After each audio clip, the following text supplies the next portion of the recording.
Bonjour à tous et bienvenue sur EdBTS-MUC, bienvenue dans cette nouvelle vidéo pour réviser une notion du droit pour réussir votre épreuve du BTS-MUC et du BTS-MCO. N'oubliez pas de vous abonner à la chaîne YouTube et pour ceux qui veulent aller plus loin, on a créé 120 fiches de révision pour réviser efficacement et en quelques minutes seulement. Allez, c'est parti, on commence tout de suite pour la vidéo. Quelles sont les manières de faire évoluer son contrat, enfin sa relation de travail avec son employeur? Donc il y a 4 possibilités selon moi. La première, c'est la formation. La formation va permettre, on va aller voir en détail juste après justement, mais la formation est un grand levier de modifier justement faire évoluer son contrat de travail, avoir de nouvelles responsabilités, avoir un nouveau poste. Il y a évidemment la modification du contrat de travail, le changement d'employeur également qui va changer une partie de notre relation de travail forcément puisqu'on ne va plus travailler avec la même personne, et on a la rupture, donc vraiment la fin du contrat de travail. Alors maintenant, au niveau de la formation, on va aller voir tout ça en détail.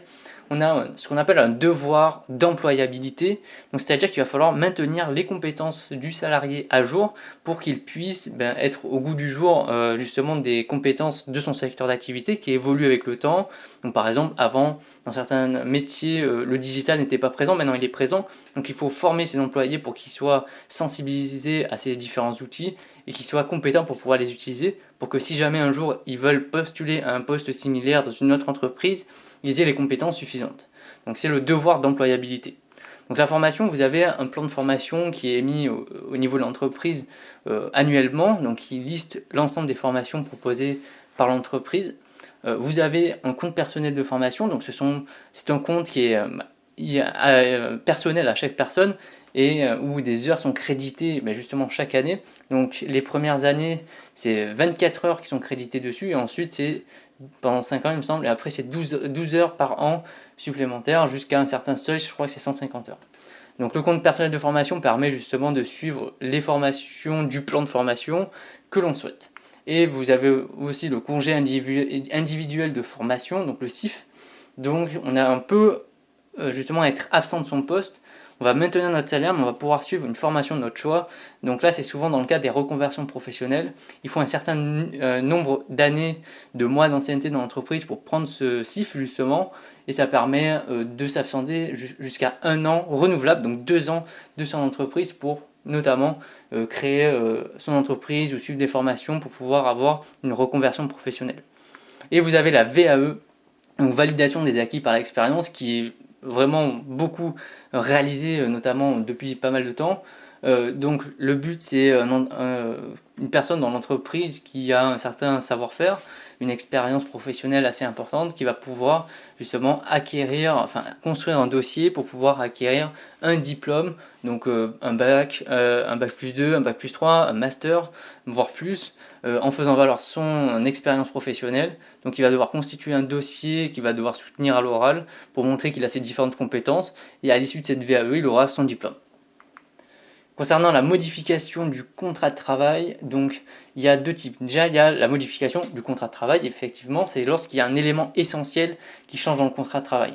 Donc par exemple, ça peut être le niveau du salaire, le temps de travail hebdomadaire. Par exemple, on était à 30 heures, on passe à 35 heures. Le statut de la personne, s'il était cadre, agent de maîtrise ou ouvrier. Les avantages qu'il avait, est-ce qu'il avait une voiture de fonction, est-ce qu'il avait un téléphone, ou est-ce qu'on lui enlève ses différents avantages, ou est-ce qu'on lui en rajoute. Il y a également les types de responsabilités qu'on avait, c'est-à-dire que on était normalement responsable d'un certain secteur, on devient responsable d'un autre secteur, on nous enlève des responsabilités ou on nous en rajoute.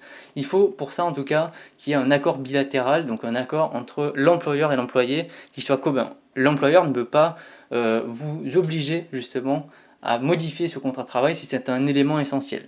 Il doit avoir votre accord. Alors que les conditions de travail, justement, donc ça c'est plutôt dans leur façon d'organiser l'entreprise, un petit changement d'horaire, donc au lieu de travailler par exemple à 7 heures, vous travaillez à 8 heures maintenant, le matériel qui est mis à disposition qui change, ou des temps de pause qui sont rallongés un petit peu ou un peu rétrécis dans la limite légale évidemment, des procédures de travail qui vont changer, ou la hiérarchie qui change. Pour tous ces genres de choses, ça regroupe les conditions de travail. Là c'est un accord unilatéral, donc c'est uniquement l'employeur qui prend cette décision. Et on ne peut pas dire non à ça, on ne peut pas dire c'est pas possible de changer ces conditions de travail. En tout cas, si on le fait, on s'expose à être licencié puisque c'est un accord unilatéral. on a le statut juridique de l'employeur qui peut changer. Donc par exemple, lorsqu'on va racheter, il y a un rachat d'entreprise, une fusion d'entreprise, donc deux entreprises qui vont fusionner entre elles, il va y avoir une direction qui va changer forcément. Le gérant malheureusement il décède, donc il n'y est plus là, ou il y a un changement de statut, on passe d'une SAS à un SASU, etc. Enfin, il y a plusieurs types de changements possibles. Et donc là, il y a un certain dispositif de protection des salariés, c'est que tous les contrats et tous les droits acquis par les salariés sont maintenus dans cette nouvelle entreprise avec ce nouvel employeur.